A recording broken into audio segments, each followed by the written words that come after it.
Hi, I'm Erin Stellato, and in this video, we'll look at authenticating for GitHub Copilot in Management Studio.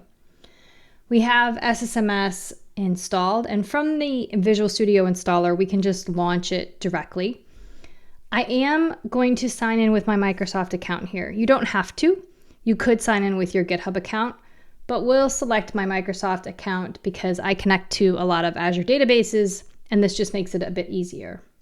Once SSMS opens up, we get the Connect dialog. I'm going to go ahead and cancel for the moment. You'll notice that we have the What's New page, which was introduced in SSMS 22.7. We'll close that. Note that there is a little shout out to GitHub Copilot there.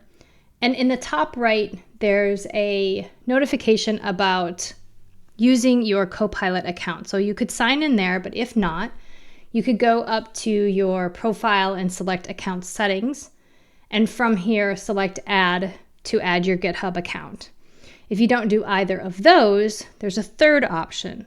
So the chat window opens up whether you've authenticated or not, and we can just submit a prompt. What is query store? And because we haven't authenticated, we'll get this dialog and we can log in from here. I'll go ahead and select Continue with GitHub, use my GitHub account, and once that has been authenticated, it comes back to the chat and submits my prompt. Now we're not going to worry about this for the moment. I'm just going to go ahead and unpin that tool window. You'll see that now within my account, there's also GitHub added as well as my Microsoft account. And from the Copilot badge, we have a few options related to settings. We have Learn More for the docs and the license. And then we also have the GitHub Copilot walkthrough.